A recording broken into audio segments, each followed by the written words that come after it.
Hello everyone, welcome to our YouTube channel. We are continuing our series of 10 MCQs every day. So आज हम polity के 10 MCQs लाए आपके लिए जो अपकमिंग जेके एसएसबी एग्जाम्स में हेल्प करेंगे. So let's get started.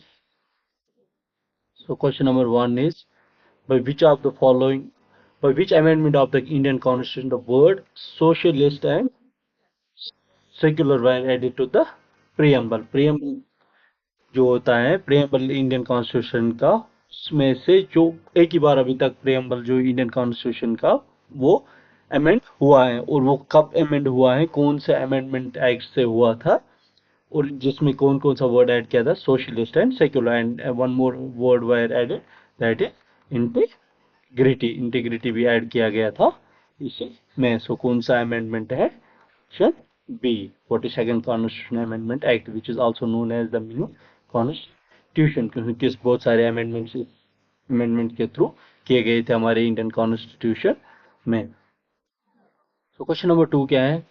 When was the first law commission setup in India? पहला लॉ कमीशन कब सेटअप किया गया था इंडिया में? आफ्टर इंडिपेंडेंस के बाद जब हम देखते हैं फर्स्ट लॉ कमीशन कब सेटअप किया गया था, 1952, 1955, 1951, 1956. तो हमारा आंसर क्या आएगा?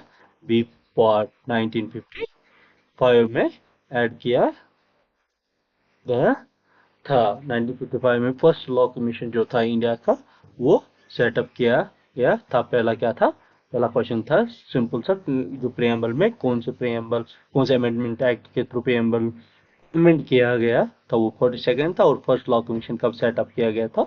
1955 में. और क्वेश्चन नंबर 3 क्या है?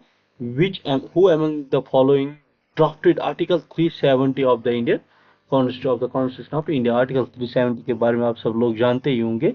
और इनमें से कौन सा था जिसने वो ड्राफ्ट किया गया था आर्टिकल 370? ए पर Jawaharlal Nehru, D Raghubar Das, and C Gopal Swami Ayyangar, and D पर क्या? B R Ambedkar. B R Ambedkar जो था वो ड्राफ्टिंग कमेटी के चेयरमैन थे. तो it was option C, Gopal Swami Ayyangar, not B R Ambedkar. क्योंकि जो जवाहरलाल नेहरू था उसने क्या, जो ड्राफ्ट कमेटी कश्मीर के रिलेटेड बनाई थी, उसके जो चेयरमैन थे वो गोपाल स्वामी अयंगर को बनाया गया था. वो उसको लुक आफ्टर देखे, और फिर उसने फिर आर्टिकल 370 को ड्राफ्ट किया गया. तो फिर क्या है इसी के साथ क्वेश्चन नंबर 4. क्वेश्चन नंबर 4 क्या है? इन which year NITI Aayog came in existence? NITI Aayog की फुल फॉर्म क्या है? National institution for transforming India. National institute for transforming India. और ये इसने किसको रिप्लेस किया था? प्लानिंग कमीशन को रिप्लेस किया था नीति आयोग ने. प्लानिंग और कब भी एग्जिस्टेंस में आया था? ए फॉर 2014, 16, 13 या 15. It came into existence in 2015 में. क्या एग्जिस्टेंस में है? नीति आयोग, जिसने किसको रिप्लेस किया था? Planning commission. और नीति आयोग की फुल फॉर्म क्या है? National institute for transforming India. ये सब कुछ याद रखना है आपको, सब कुछ ये केसेस भी पूछ सकती हैं. सो फिर छोटी छोटी चीजें आपको याद रखनी, ताकि आपकी जो एग्जाम्स में वो कोई एमसीक्यू गलत ना हो. सो क्वेश्चन नंबर 5 के टर्म फेडरल जो है होता है वो इंडियन कॉन्स्टिट्यूशन में किस वाले पार्ट में मेंशन किया गया है? पार्ट थर्ड किसके रिलेटेड है? Fundamental rights. प्रेम्बल जो अभी हमने आर्टिकल 368, आर्टिकल 368 या कहीं नहीं.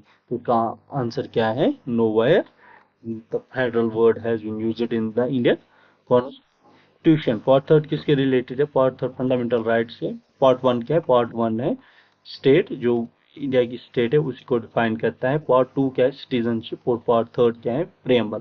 पार्ट फोर क्या है? DPSP. And part four A fundamental duties के रिलेटेड है.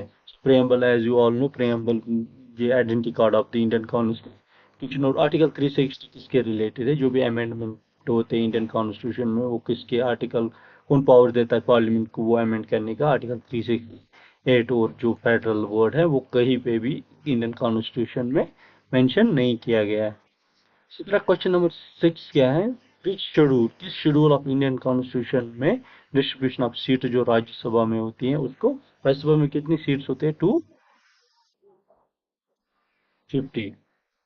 सो कौन से अमेंडमेंट, कौन सा शेड्यूल ये बताता है कि राज्यसभा की seat, it is article schedule 4। Schedule 5 किसके रूल, स्पेशल स्टेट, जो स्पेशल ये स्टेट्स हैं उसके लिए शेड्यूल 6 भी, और शेड्यूल 7। और इसका आंसर क्या है, जो प्रेस्क्राइब सीट्स जो होती है इंडियन कॉन्स्टिट्यूशन में, वो किस शेड्यूल के, जो सीट्स राज्यसभा में एलोकेट किए जाते हैं वो किस शेड्यूल के थ्रू गए, शेड्यूल 4।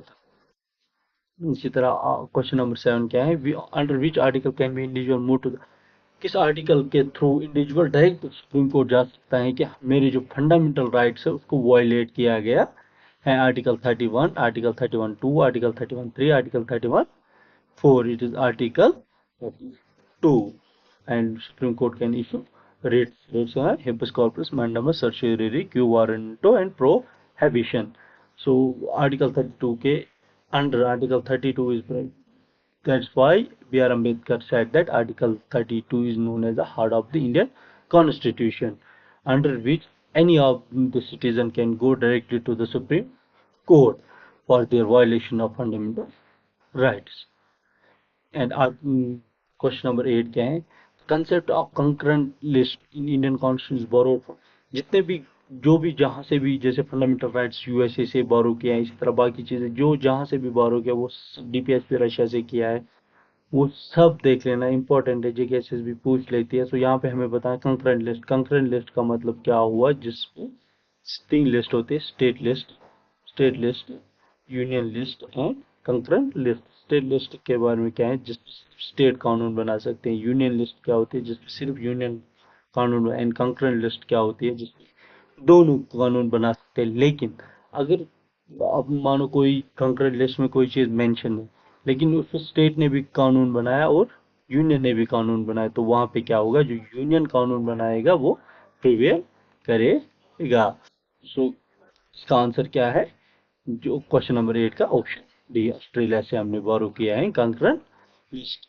दूसरा क्वेश्चन नंबर 9 क्या है, who has the power to create all India service, इनमें से किसके पास पावर है वो क्या ऑल इंडिया सर्विस क्रिएट बना सकते हैं। जैसे IAS, IAS, IPS, IFS, they are all India services. Supreme court, parliament, council of ministers या prime minister, it is the parliament who has got the power to create an all India service.